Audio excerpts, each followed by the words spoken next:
Welcome back to another exciting conversation here on Effective Living. I'm Coach Ricardo Miller, and if this is your first time watching us, listen, guys, you got to do a little bit of everything. Subscribe to us on YouTube. Go ahead, follow us on Twitter. Make sure you share if you're watching on Facebook. Listen, those of you on LinkedIn, make sure to put a comment in the comment section. I like my life. I like living my life to the fullest at this point because I've made a lot of mistakes. I've learned along the way that there is a right way and a wrong way to do life.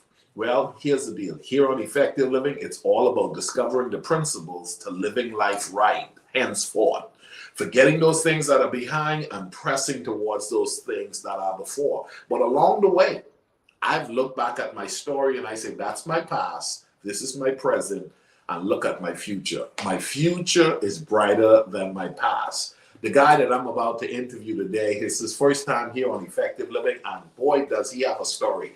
We may actually have to do this in parts, but I want to welcome Deric to Effective Living. How you doing, bro? I'm great, and thank you for having me here on Effective Living. Man, I'm excited about hearing your story. I've heard bits and pieces of it, but a lot of people allow themselves to be limited by their stories. A lot of people don't share their stories. A lot of people don't understand the power and purpose that's built within one story. Let's go ahead and dive into Deric. Who is Deric? You know, and from whence? I'm from the Bahamas. Can you tell I have a little accent?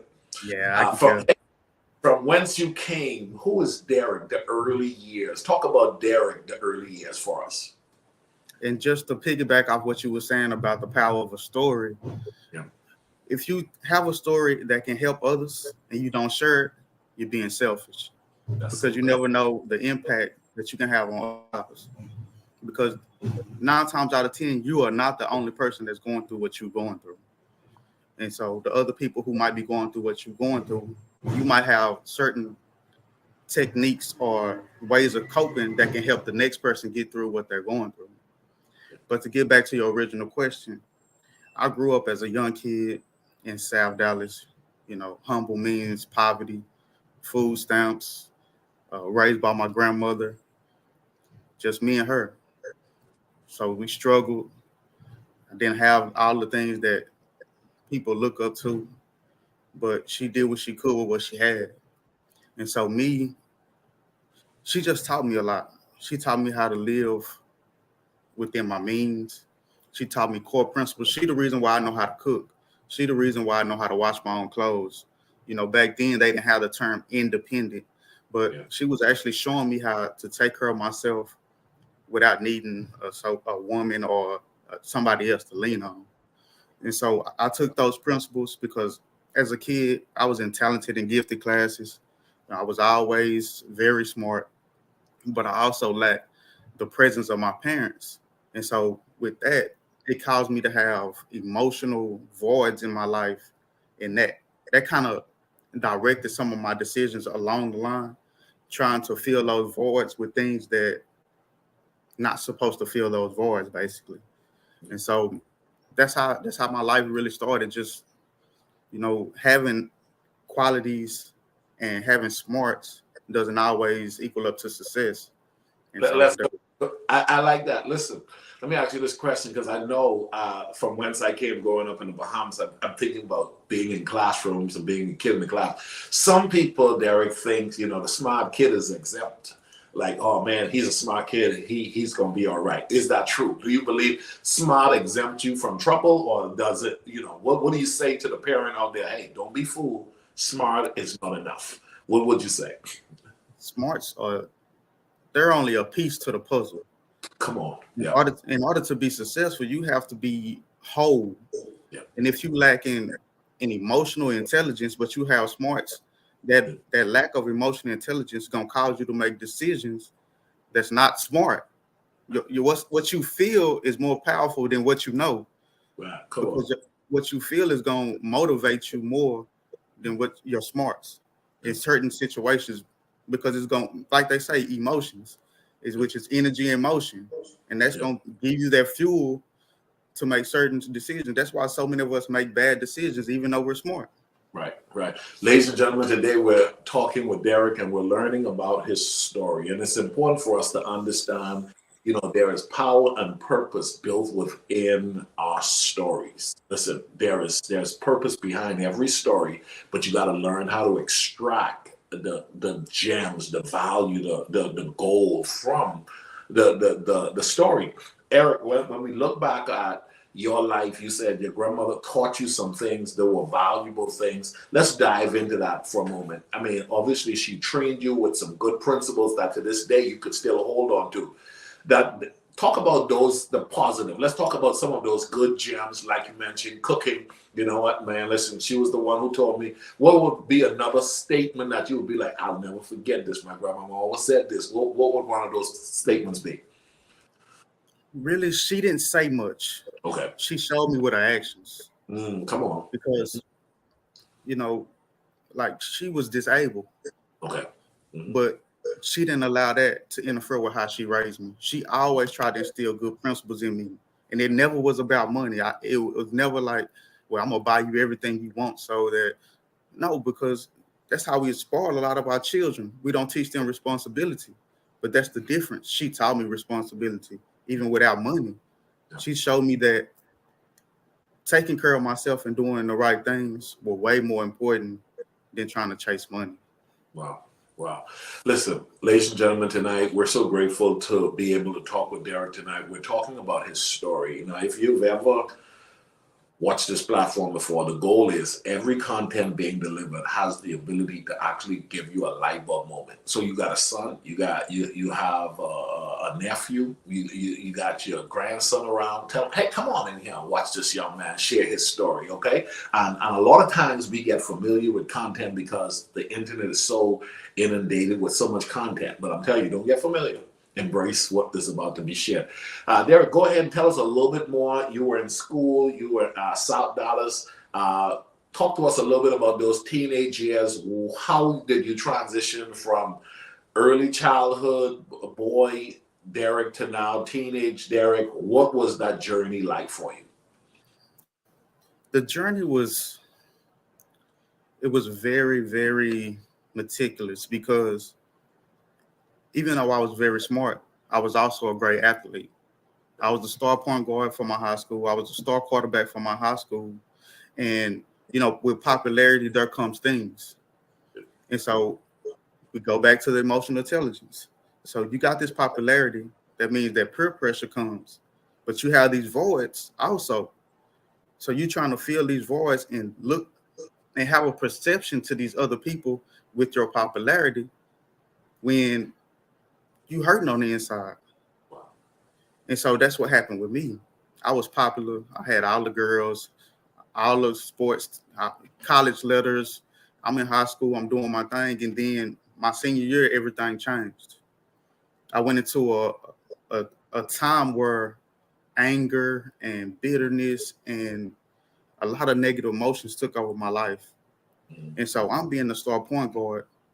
Not even the first 2 games into the season, I get kicked off the basketball team. And this is my senior year. So this is what leads me to college. Okay. Then football season, star quarterback, get kicked off the team because I'm rebellious. Because really, at this age, I really don't understand. I'm hurting on the inside. You know, my father is not coming to my football, basketball games. And so it's like, if the people who's supposed to love me the most, you know, it's like it's a void. And I'm trying to fill it with all these fictitious things, these things that have no real substance. And so I started making bad decisions. I started acting out, trying to get attention from all the wrong people in all the wrong ways. Do you think, looking back at it now, you had those moments in the in your senior year, you know, freshman year and stuff, you start reflecting, hold on, I don't have what I think I should have, that of like a father support. I don't have the parental involvement. And psychologically, this is a stage where I'm questioning. I'm about to cross over into manhood and talk about that little internal anger, because a lot of young men have internal anger. And a lot of people don't know how to speak to that. A lot of people don't know. There are a lot of mothers who don't know how to speak to that. Shoots. There are some dads who don't know how to speak to that. They just got that boy in the room playing the game, and he's shut off, and the dad shut off because nobody is tapping into that deeper level of, it's more than looking good in dress clothes and having good grades, but the boy is shut off. He's going through something. His temper is shifting. And you don't know what's going on. Talk to us about that for you, and when you were able to look back and reflect and say, boy, was I a mess, right? But nobody, they just judge you by the external behavior, but very few people, if any, did the deep digging of, let's assist this boy at a deeper level. What's your view there? And the last part of what you said is the key. Yeah. For me, I didn't figure this stuff out that I'm talking about to years and years later. Come on, man. I figured this out in hindsight. Right. But going through it, the main thing is communication. It's in any relationship. So adults seem to look at children as, okay, standoffish. Like adults feel like they got it all figured out and they know what a child's supposed to be thinking, but they never take the time to actually sit down and talk to their children. That's why the suicide rate's so high. Because the one thing that I learned, even when I gave speeches and stuff, was I learned that the thing that causes most suicide is the lack of hope. They feel like they can't go on. And the main reason why they feel like they can't go on is because they don't have anybody that they feel like loves them truly. As parents, yeah, we always tell our kids, well, most of us tell them that we love them. But the difference between telling them and showing them is the key. Sitting down and actually finding out who our kids, yeah, we see them, they come and go, they go to school, they get certain grades, but they going through a transition stage. And a lot of times they don't even know who they are. And so they need that time to sit down with somebody who has experience. And it actually, as they talk through it, they learn more about themselves. And that's what I've learned about myself too. The more I actually introspect, the more I learn about myself. Wow. And share with others. Like you said about your story, the more the thing about sharing your story, not only do the people that hear your story get something, but you also get something too when you share your story. And that's why I feel like that's why I do what I do. That's why I reach out to try to do everything that I can, not only for myself, but for others too. Deric, years ago, I went back to the Bahamas. I was speaking at a series of school assemblies where they brought in all the students. And I went to one school, it was a private school, and the lady there, she remembered me when I first initially started my speaking platform in the Bahamas some 15 years earlier. This could have been 10 years ago. And she said to me, she said, man, I enjoyed your presentation, but I saw something missing. This is 10 years ago. And I said, what was missing? She said, you didn't share your story. I said, oh, I don't talk about that no more. I'm not living there. I don't live there. I let that go. She said, oh no. She said, oh, your story is where it's at. I said, pardon me? She said, you shouldn't open your mouth without sharing a part of your story. Your story is your stuff.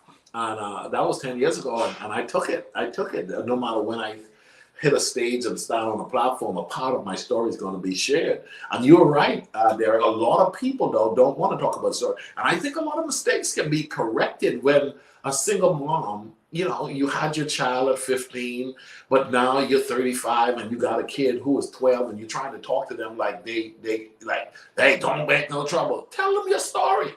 Tell them you were promiscuous. You know what I mean? There's a dad who's like, I don't want you to get in trouble. Just be good. But you weren't good. You weren't good. Right. Share your story so the whole concept can be, hey, I'm empowering you, but you mentioned something there, Deric, that a lot of people miss as well. Sharing your story is not only for the kid. Every time you share your story, you will have discovered something you might have missed along the way. Talk to us a little bit about that for a moment. The whole things of what you miss and you captured later. What were some of the gems? And I've heard them threaded through what you said already, but highlight anything that you started to realize, wow, emotional intelligence, had no clue. Wow, this, wow, that. What were some of the things later on you realized, boy, those would have been difference makers had I captured those principles? Like I know, you're gonna hear me say this a lot. Yeah. Emotional intelligence. They don't talk about this in school. Parents don't talk about this. Yeah. I found this years later in a book. Mm-hmm. I read a book and I started to go back and look over my life. And one of the things that I had to do in doing that, I had to go back and forgive my mom for not being there for me. Mm-hmm. And it turns out the same thing that my mom did to me, I did to my daughter. So it was a heavy burden. And so going back and forgiving my mama gave me a chance to kind of lift some of the burden off myself and transition into being a good father to my daughter. And so we hold a lot of negative emotions inside of us. We put on these facades, these masks to look like, oh, everything is perfect, especially with this social media age. Everybody's putting out the good information, but everybody holding back the negative stuff that they're going through. When it's the negative stuff that we grow through, that we learn from. And so with that, I think that just going back and just really looking at what caused certain hurt and pain in my life and going back and forgiving individuals and forgiving myself for some of the decisions that I made was probably the most powerful thing that ever, helped me to move past those things and move forward into who I'm becoming now. Let's talk about your most angry spot. The most, you feel like, boy, this was the moment. I was talking to someone yesterday, and I said, I remember the moment when I realized I had just made 2 or 3 mistakes on the streets. I grew up in the Bahamas. I was in a gang. I did a lot of crazy stuff, and I remember I thought, wow, had I done that, my life would have been totally gone. I would have either been dead or I'd have been locked away in prison. And I said, I remember my grandmother saying something like this to me. She said, son, every rope has an end. Change your ways. Every rope has an end. What would you say was, the pinnacle of just your head was messed up, you just wasn't in a good place? And what was that like for you? And what stage of your life was that?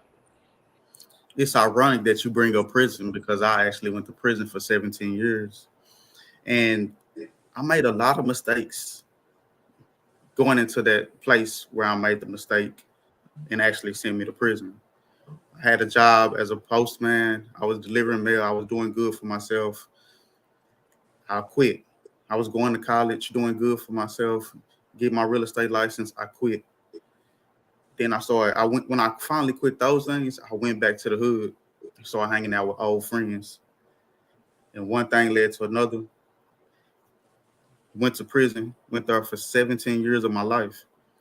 And that's where I was able to sit down sometimes it's good to just sit down, because a lot of us didn't do what you did. They had the opportunity to get to the end of the rope and change their ways, but they kept going forward. And I was one of those people. And me kept going forward. I was blessed not to die or get killed in the streets.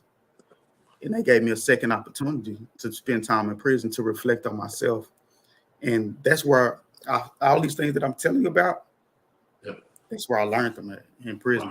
All those years. Going to prison, you went to prison, this could have been something that could have broken you even more, though. And you came out of there having gotten a message, a lesson, you discovered truths that you said, you know what? Okay, I teach now life is 10% of what happens to you and 90% of how you respond to it. Clearly, you chose to respond differently at a particular junction. What was that like? Rather than basically going hardcore in and saying, okay, I'm in prison now. I got to be what I got to be. And I'm going to go hardcore. You decided, okay, I'm in prison, but I'm going to start reflecting on, and maybe it was the first book, maybe it was somebody who you was able to connect with. Talk to us a little bit about that consciousness of accepting, I don't want prison to define me in the negative for the rest of my life. Because the truth is, I'm coming out of prison one day, but if I keep the same mindset that I had prior to, I may find myself back there. So what was the consciousness moment that literally you tapped into that had you start to think healthy? Okay. Let me take you back a little further. I was like you, I was in the gang. Yeah. And so when the situation happened, I caught a murder case. And so when I went to jail, I got out on bond. The woman asked me that checked me out, you don't look like a murderer. Yeah. When the Texas U.S. Marshals came to get me, to send me to jail, they looked at me and they was like, you're not a murderer. Right.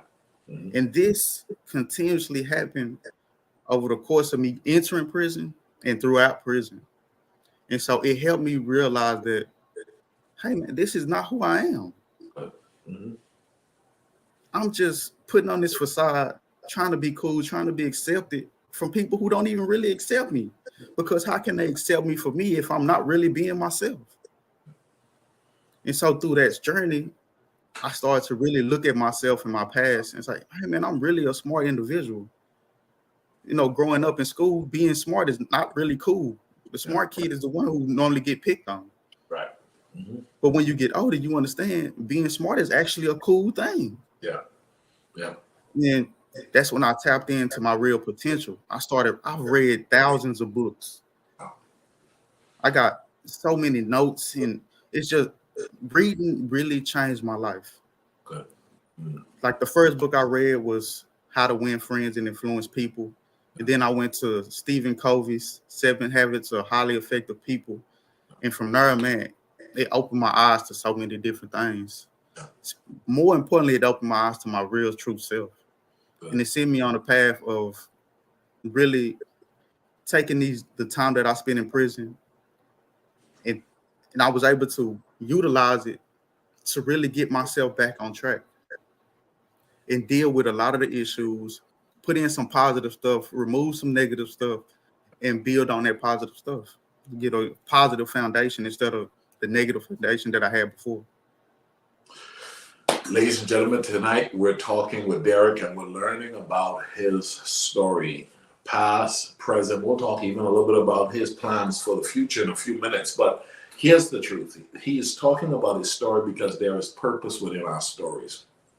Okay, we're not defined by our past. But if we study our past correctly, our past has the power built within it to help us to catapult ourselves moving forward. You know, Deric, as I mentioned to you before, I made a couple of dumb mistakes as well. One of those mistakes, I remember starting up on a corner and the guy walked on my shoes. Then I pushed him, he pushed me. I fell, I got up, pulled out the gun, and clicked it, and the bullet stuck. And so And all the police pulled up the same time. We all ran off, and my friend was like, "Dude, you about to shoot him?" I was like, "Bro, don't mess with me." Blah blah blah. And it was the next week I started going through that thought, dude. I think I'm losing it. I think I'm now. My behavior is becoming reckless. I am now starting to function like a very uncontrollable person. And then my grandmother's statement came to mind: "Every rope has an end." And Deric, my best friend, him and I were real close. I decided, I said, I don't want to do this no more. I walked off the street. And when I walked off the street, a couple months later, my friend got ganged, and long story short, he found himself in prison. And like you said, I could have equally been there. And I eventually turned my life around. You look back at your life and you look back at moments and you say, okay, I made some decisions that caused me to go to prison. And then I ended up picking up a book. And the books that I started to pick up started to shift my mindset. Let's talk about that. Let's talk about the fight to shift your mindset, because it's one thing to discover the truth. It's another thing to appreciate the truth so that it can do its work. Right. And the fight for that, go for it. If you don't mind, I want to take you back a little bit. Yeah. Because you just said some powerful things. There were signs for you that you were able to recognize, and those signs, you took those signs and made a change. For me, I had signs. The week before I called my murder case, I was in a shootout, and the bullet went right by my head, so close that I felt the breeze of the bullet on my ear. Wow. The week before. Wow. Yeah. The same night that I went and caught the murder case, I was with a female, and she told me, she said, "Deric, do not leave the house. Something bad is going to happen tonight." But me, in my immaturity, I'm like, man, I'm finna go have fun with my friends. I'm finna go have so. There was another sign, missed. And so I go by my aunt's house before I leave, and she's like, "Deric, where you going?" I'm like, "Oh, I'm finna go to the club, hang out with my friends." She was like, "Don't go." So there's 3 signs. Yeah. Yeah. You had your signs, you recognize them and you change. Me, I saw the signs and kept going, and I ran straight into a brick wall. Wow. Ladies and gentlemen, if you're listening to this story, Deric is sharing his story. And here's the deal. All of us are given signs along the way. Somewhere along the line, I like what you said, Deric, earlier. You said, man, quiet time is something amazing. Being able to shut down and think, because that was a part of me hearing. And I, even to this day, I'm learning the pivotal shifts that's demanding in my life to stay in, and to go and to say no and to say yes, all demands that one takes some time in and respect and reflect and look in. And so for you, you were able to start looking back and saying, "Oh man, I wasn't thinking, I wasn't seeing clear." Talk to us a little bit about that coming to acceptance that, I missed a lot of curves, but I don't want to miss any more, because I think later on you chose to not miss curves. That moments would come later that would start turning your life around for the better, because you decided, I'm not going to miss these window of opportunities that's going to present themselves to me, and they're often present. Even this interview right now is a moment that can catapult another moment. And so, talk to us about those. Really, I believe in God, and I believe that everything is divinely positioned. Yeah. And so when individuals come into your life, it's for a reason. Yeah. When situations come into your life, it's for a reason. And so growing into that understanding, it makes me more aware, more conscious of the things that actually come into my life. And so when I get those warnings, I'm more, that's a warning. Yeah. Before, I feel like I had it, I was doing it myself. Wow. So if you don't have God, if you don't understand how God works in your life, and you feel like you're doing it on your own, then those signs don't mean nothing, because you can control it. But once you come into the understanding that you cannot control everything, you can't control everybody, that things are coming and going, life is a continuous dynamic of change. And so you can't stay the same. You can't keep the same mind frame and flourish. Your mind frame only gets you to where you at. In order to get to a next level, you have to change. And so back to what you were asking me about the books. Like I said, one of the first books I read was 7 Habits of Highly Effective People. And what Stevie Covey talks about is a paradigm shift.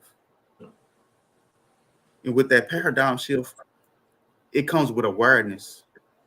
And when you see these things, and what really happens, you start to value those things. And what you value, you take more seriously. And before, I didn't take it seriously because, like I said, I got this. Yeah. I know what I'm doing. They would warn me about my friends. Hey, man, you hang around the wrong. Man, they're my friends. They going to be there for me. And the same dudes that they was telling me about are the same dudes that got on the stand and testified against me in court.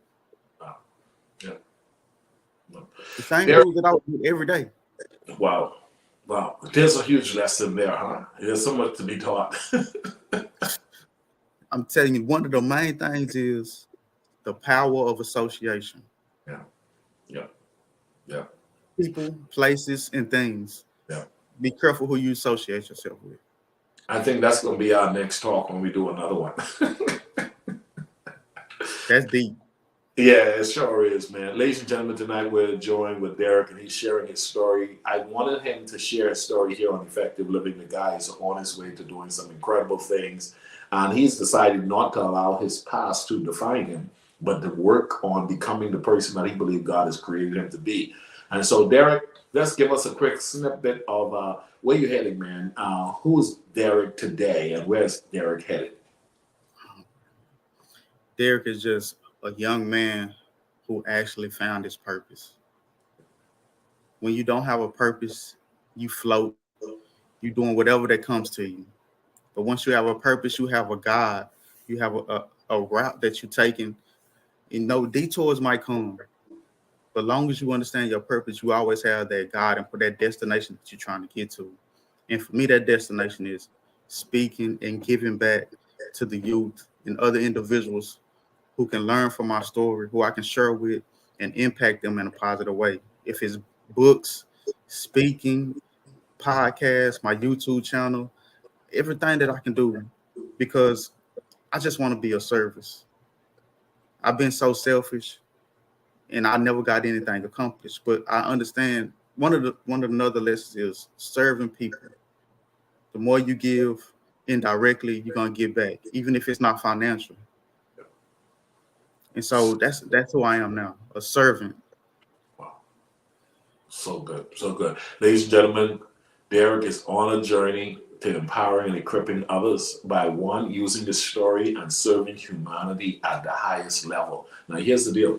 You now can commit to helping his platform grow and go to the next level by saying, you know what, I want to follow this guy. If you have a platform, maybe come and have him. For those of you got organizations and different events, have him come and speak to your event and let him share his story. Let me tell you something.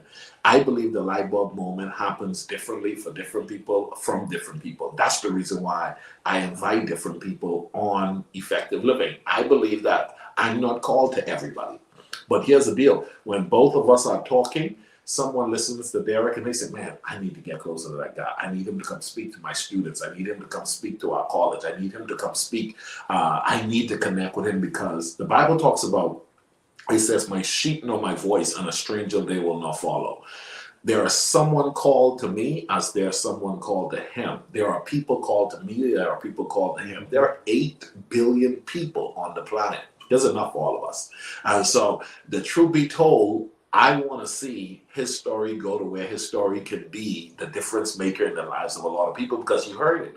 I'm going to have him come back and talk about the whole fact about association, because you guys know, if you follow this platform for a while, I'm a strong believer about looking at who your friends are, who you're doing life with.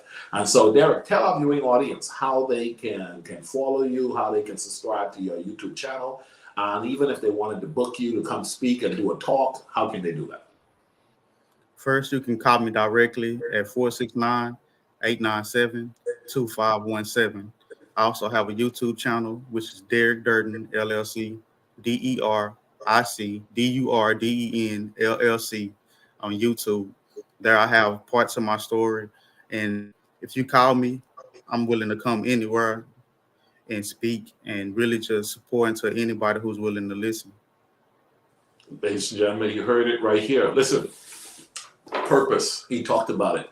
He's discovered his purpose. The late Dr. Miles Monroe coined it this way. He says, where purpose is unknown, abuse is inevitable. And so he's discovered his purpose and he's living his life to the fullest. Help him embrace that fullness by opening opportunities that you can open to him. So if you have a platform and a service that you believe that will help him get his story out there so it can help someone else or even help you, go ahead and connect with Deric today. Deric, we're going to do this again, man. It has been nice. I have about 25 other questions, but we don't want to bring it all in one. We're going to do this again because I believe that we're on a journey, and I love how you're taking the bull by the horn and doing something about your story to make sure that your future is brighter than your past. What's your closing remark to our viewing audience? Another thing that I wanted to say too, if you have a young man or individual that you feel need mentoring, I'm open to that via Zoom, via phone calls, however, because each one teach one. If I can help one person and that person is able to help another person, it's a continuous cycle. And so with that, I just look forward to coming back and look forward to any opportunity that's presented to me through this platform. And each and every person that was heard and listen to this, I pray and hope that you got something for it, or you can share it with somebody else. Keep giving forward.